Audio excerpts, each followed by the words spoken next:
Let's take into what we're looking at. We have a Capcan that's very low HP. You have you alive, so that's a this is a 1v, or you have two teammates alive, right? You also have two enemies alive right now. Now there's something that some players might miss out here, and it's two things. One, it's the time, a minute 20, basically a minute and 30 seconds, and two, the distance between you two. So if you're in a 2v2 situation like this where the attackers have a lot of time to work with and play with angles and pieces of map control, you need to understand how important playing together and with your teammate is here. If an attacker drops skylight, or if they walk up white stairs, kill the Capcan, now you're effectively in a 1v2, and you're also very far away from refragging. So you need to understand how important refragging each other here are, because if one of you two die in your team and you don't get that refrag, it's automatically putting you at a disadvantage, because not only is the man count now uneven, but also the attackers still have a lot of time to work with, right? What is going on, guys? 821 Mayo here, and in today's video, we are going to be having ourselves another viewer VOD review video.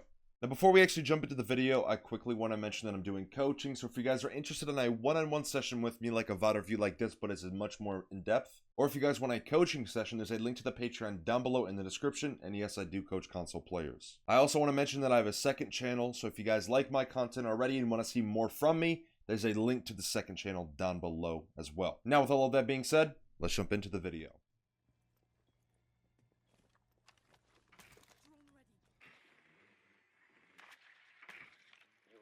Okay, so I want to talk about this really fast. So even though you're trying to be sneaky here and you're trying to, walk up white stairs, what you have the option to do here is use your Zofia stuns and then advance off of the info that you get from the Zo stuns. Because by you throwing a drone and then getting on it again, you're giving up that opportunity of you being defenseless. And if there's someone playing top white stairs or walks down your white hallway, you're going to have a moment where you're going to need to get off your cam in order to take that gunfight, right? And one thing that I've noticed throughout playing this game over the years that I have, most of the time, whenever you make a sound where a defender isn't expecting you, or you shoot or whatever it is, they're not going to know exactly where you are from whatever audio cue is happening that's revealing your position. So you can shoot two Zofia stuns into cocktail, one in the white hallway, and then you can advance off of those Zofia stuns to wherever it is you want to go, because Zofia stuns give you info by them detonating in a proximity of an enemy. So I would have liked to seen you use your Zofia stuns here instead of getting on a drone, leaving yourself defenseless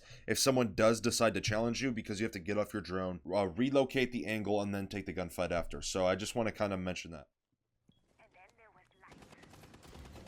You're getting on your drone way too much here. If you're in the bomb site as an attacker and you don't know where the last two are, don't get on your drone, because again, you're leaving that opportunity of the the defenders punishing you for getting on your drone. You have two Zofia stuns. You are more than capable of switching to that Zofia stun, clearing out a room or a hallway, giving you info on, if anyone is playing in that current area in that moment of time. So make sure that you're picking up on that.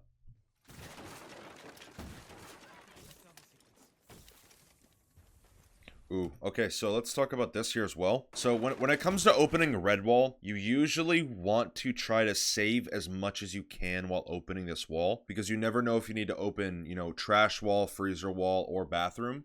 So in order for you to open those three walls, you obviously need three different hard breaching pieces of utility.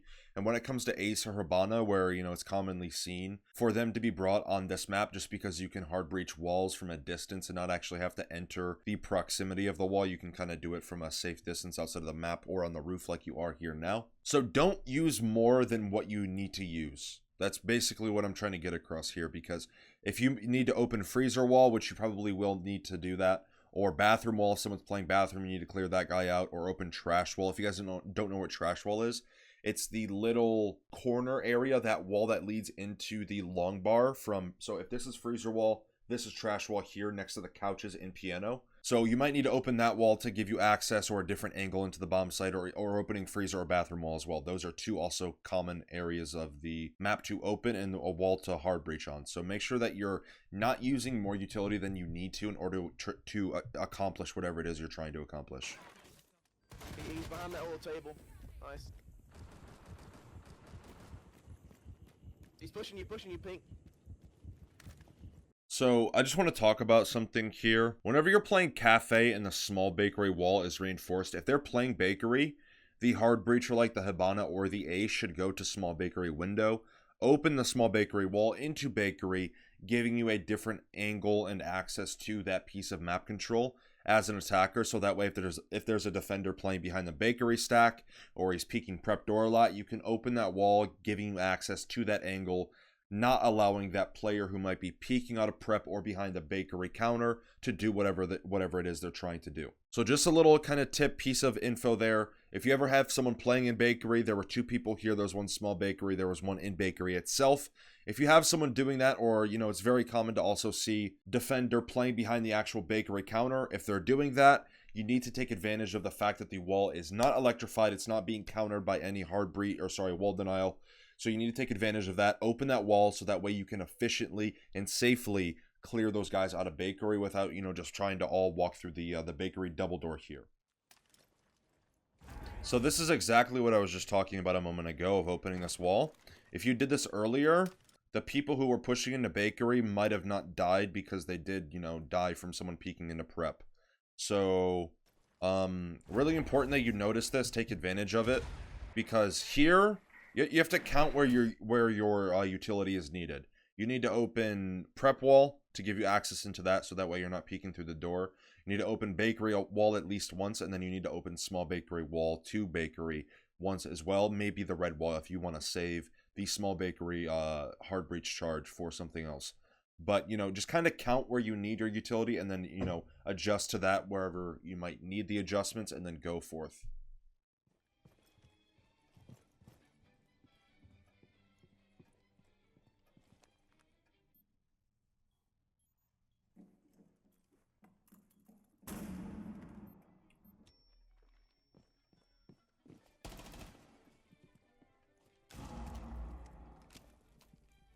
So just a little info here. I just want to talk about, you know, the situation that you're being presented with here.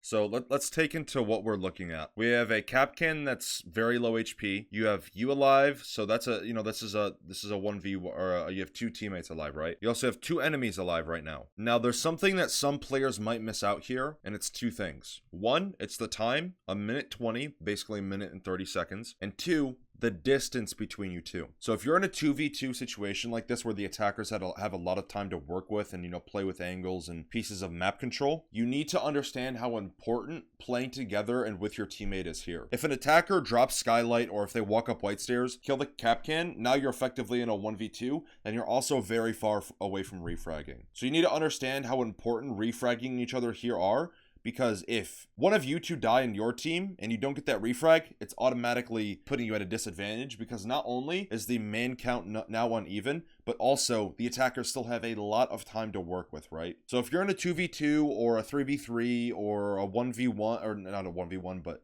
a 2v2 or 3v3, you know, whatever it is, where man count is kind of low, but the attackers also have a lot of time, you want to be in this refrag distance and potential, so that way if your teammate dies or you die, one of you 2, whoever is still alive, has that immediate trade in refrag to make the man count even once again. Very important that we pick up on this piece of info.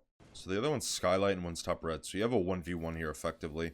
So what you can do is play cigar cross and cut off the Hibana's cross while the other guy's skylight. Because you have in this hallway. Just destroy camera.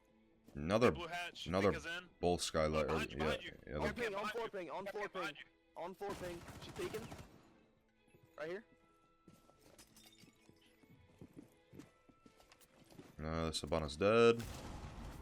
And then you're gonna peek and kill the last one. On ping. Yeah. Okay. Shit, boys. So that was a 4-0 game? Yeah, that was a 4-0. So, if you're silver, I don't know what to say anymore. You have a gold charm on, so you're definitely not silver, actually, now that I think about it. But from what I've been watching here, I don't know if this is a solo queue game. Let me go look at the VOD form. So I just looked at the form, and from what I saw, your normal ranking is between silver 1 and gold 3, so I was correct in thinking that you were around silver. But from your gameplay and your confidence, it didn't look like you were silver, though. That's the thing that I'm confused about. So I think if you understand the value of your life, because if you are able to kind of run through the enemy here and make good decisions, kind of predict their angles and stuff, example, the Cade playing back sight, when he was previously playing VIP, you know that he's going to be backside because of the rotation. But I think with your knowledge and just the way you were playing, I don't know if that game was a good game or something like that, but just the way that you were playing, if you can stay alive longer, maybe have a little bit more of an impact long-term in the round, I think that'll help you out a lot with ranking up. Because like mechanics alone and the way I was looking at your mechanics and your ability to take gunfights, win them, also predict the enemy, and also game sense and audio cues and stuff like that, it didn't look like a silver player. And I'm not trying to gas you up or anything or make you feel good. I'm just telling you how it is. Like, you shouldn't be in silver or gold 3. So I think if you find, you know, a couple solid people that you can play with, and also if you stay alive longer, it'll definitely help you out a lot, because I didn't see too many issues. But I will also mention another thing is getting on cams. You were getting on cams a lot during this VOD, both on attack and defense. You were doing it this last round on Valkyrie here. I understand that playing off of info is important, but you were doing it too much.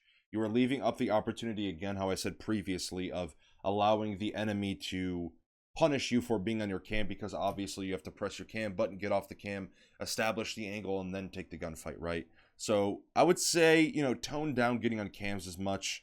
Maybe do it in safer locations closer to the bomb site or closer to your enemy. Again, that refrag potential, as we just mentioned a moment ago.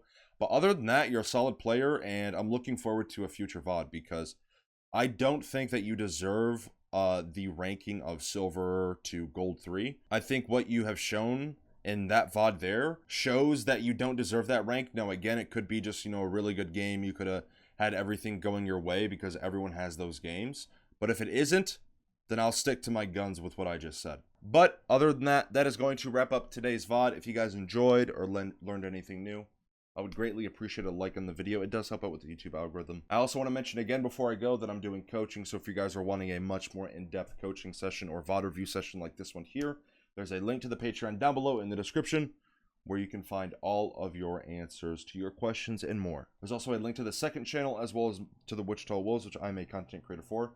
So make sure you guys go check out the second channel, and make sure you guys go check out the Wichita Wolves. Drop them a follow on their Twitter. Go show them some love. I would really appreciate it.